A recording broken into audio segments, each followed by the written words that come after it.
Episode की शुरुआत में हम देखते हैं कि पर्सन ट्रेन में बहुत ज्यादा परेशान होता है और वो अपना स्टेशन आते ही डर के मारे भागने लगता है।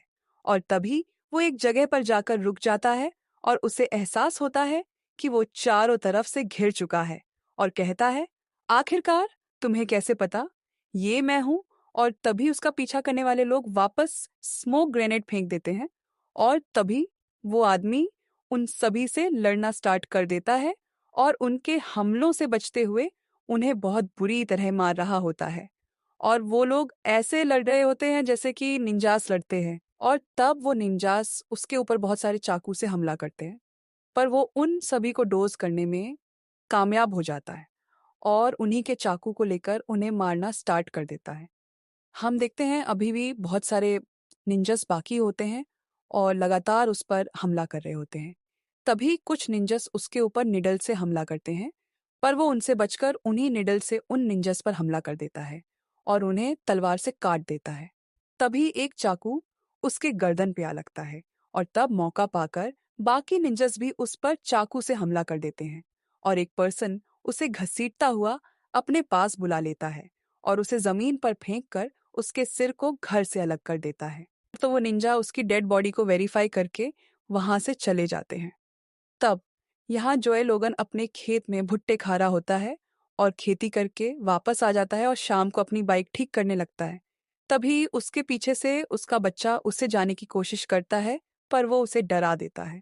तब कायल कहता है, आखिरकार आपको कैसे पता लगा डैड कि ये मैं हूं? क्या तुम्हें नहीं पता था कि मेरे सिर के पीछे भी आंखें हैं? ऐसा कुछ भी नहीं है। आखिरकार तुमने ये किस तरह का मास्क पहन रखा है? ये ओनी है। मैंने सुना है कि ये जापान के डरावने डीमंस होते हैं। तब सारा कहती है, इसके एक फ्रेंड ने इसे ये गिफ्ट दिया है। आखिरकार जोए, तुमने अपने फेस का क्या हाल बना रखा है? वो बहुत खतरनाक होते हैं और वो सिर्फ अपने बारे में ही सोचते हैं। पर अगर तुम ऐसे ही मास्क को पहनकर रखोगे तो उन्हें लगेगा कि तुम उन्हीं में से एक हो और वो तुम्हें यहाँ पर लेने आ जाएंगे। तो आप उन्हें हरा देना। वो लोग बहुत खतरनाक हैं। तो क्या तुम्हें लगता है कि मैं उन्हें हरा पाऊंगा? चिंता मत करो, क्योंकि मॉम तुम्हारे लिए उन सबको हरा देगी। जिसे सुनकर काइड बहुत ज्यादा खुश हो जाता है। चलो, फिर अब डैंडी को मोटरसाइकिल पे काम करने दो ताकि हम यहाँ से बचकर भाग सके। जब तुम्हारी मॉम का दिमाग खराब हो जाएगा तो क्या तुम डैंडी की इसमें मदद करना चाहोगे? तब कायल हाँ कहता है। तुम ऐसा कुछ नहीं करने वाले, क्योंकि मैं नहीं चाहती कि तुम अपने कपड़े गंदे करो। और हाँ जॉय, जल्द अभी से ऐसे ठीक करके वापस डिनर के लिए आ जाओ।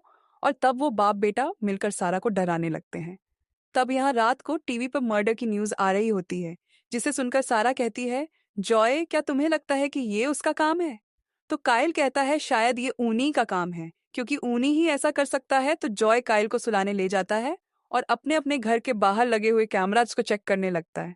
तो जॉय कहता है, आखिरकार अब तुम्हें क्या हो गया है? उस न्यूज में जिस तरह उस आदमी को मारा गया था वो बहुत अजीब था, और जिसे मारा गया है उसकी लाइफ के बारे में भी किसी को नहीं पता है। तुम इतनी चिंता मत करो, अपनी असलियत तो कोई भी छुपा सकता है, और वैसे भी हमें यहाँ पर कोई नहीं ढूंढ पाएगा। पूरा यकीन है रिपर हमें ढूंढ सकता है। रिपर की चिंता करना बंद करो।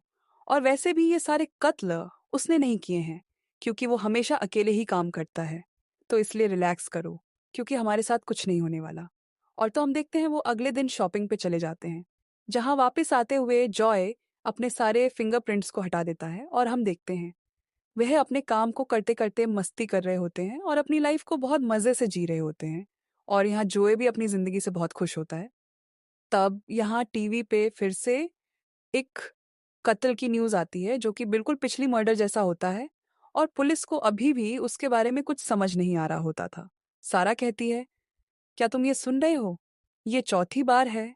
और तब हम देखते हैं काइल का बर्थडे आ जाता है और वो लोग बारबेक्यू बना रहे होते हैं, जिसे जॉय थोड़ा जला देता है। तो सारा कहती है, देखो तुम्हारे डैड फिर से काम बिगाड़ रहे हैं। मैंने तो कहा था कि इसे मुझे संभालने दो। और तो वो काइल का बर्थडे केक काट कर एंजॉय करने लगते हैं और जॉय गाना गाते हुए अपनी अच्छी मेमोरीज को याद कर रहा होता है।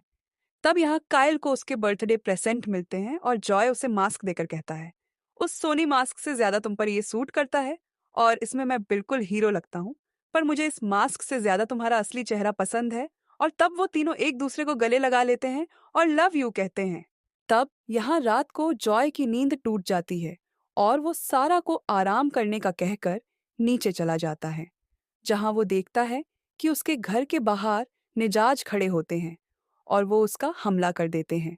तो जो ये उनके हमलों से बचता हुआ उन्हें मारना स्टार्ट कर देता है और उन्हें देखते हैं, वो उन्हीं के हथियार से उन्हें काट देता है और तभी उसे कायल के चीखने की आवाज़ सुनाई देती है।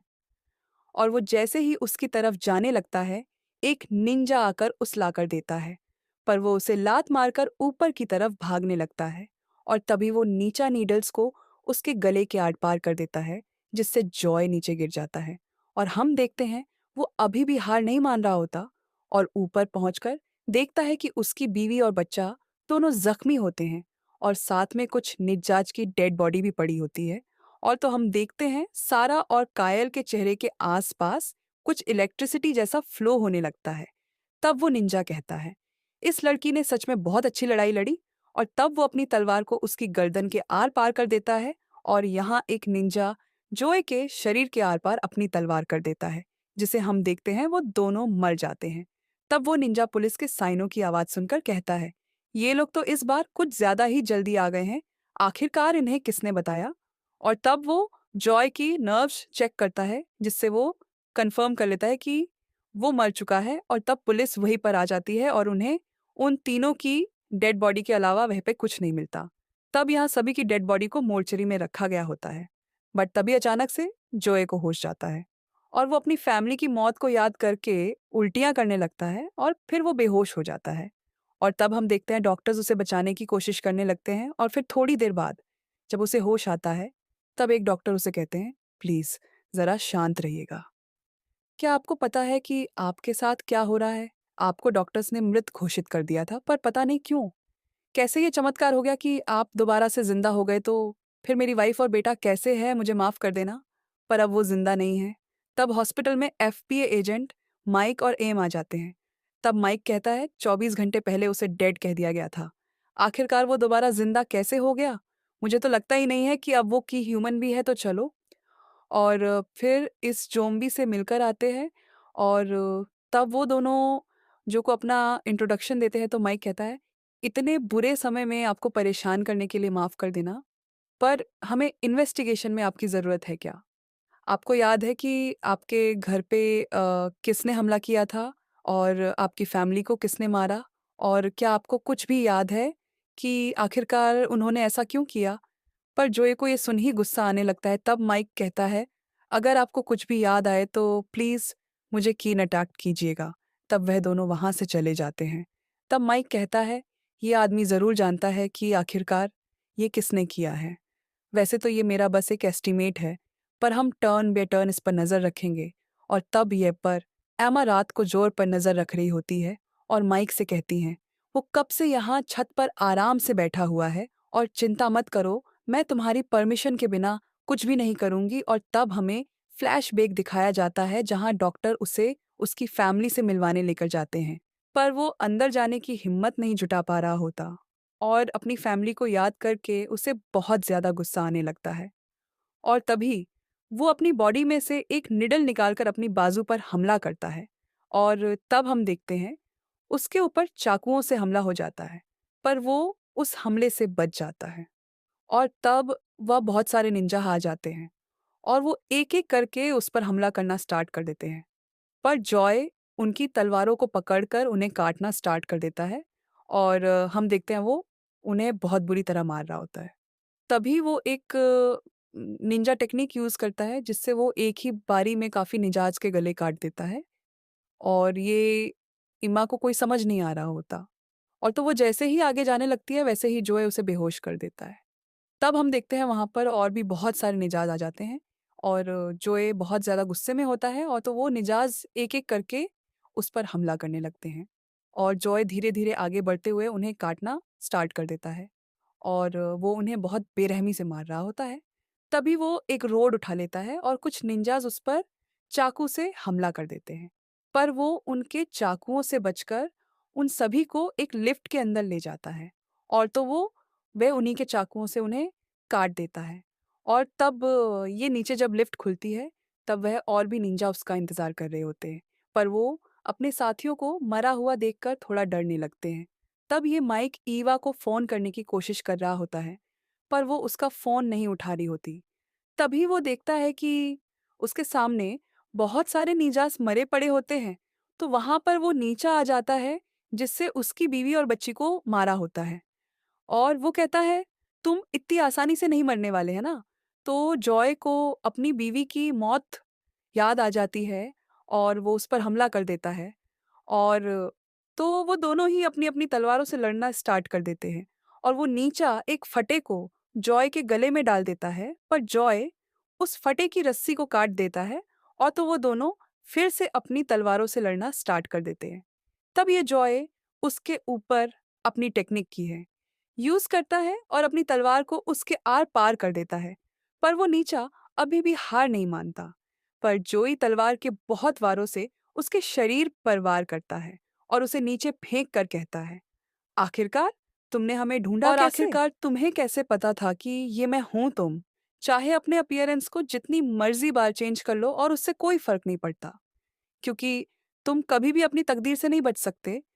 तब हम देखते हैं उसके चेहरे पर भी अजीब सा करंट आने लगता है और तब हमें पता चलता है कि वो एक मास्क होता है जिसे वो उतार देता है और तब जॉय उस निंजा पर अपनी तलवार से हमला कर देता है और उसके बाद अपनी बीवी और बच्ची को देखने चला जाता है। तो थोड़ी देर बाद वो अपने घर चला जाता है, जहाँ पर वो ड्रिल करके कोई सामान निकाल लेता है और हम देखते हैं उसी की तरह उसकी फैमिली ने भी मास्क पहन रखे होते हैं और तब वो अपनी फैमिली के साथ बिताए हुए सभी अच्छे पलों को याद करने लगता है और तब अपने सारे सबूतों को मिटाने के लिए वह अपने घर को आग लगा देता है और अपने मास्क को पहनकर वहां से चला जाता है और इसी के सारे एपिसोड खत्म हो जाता है।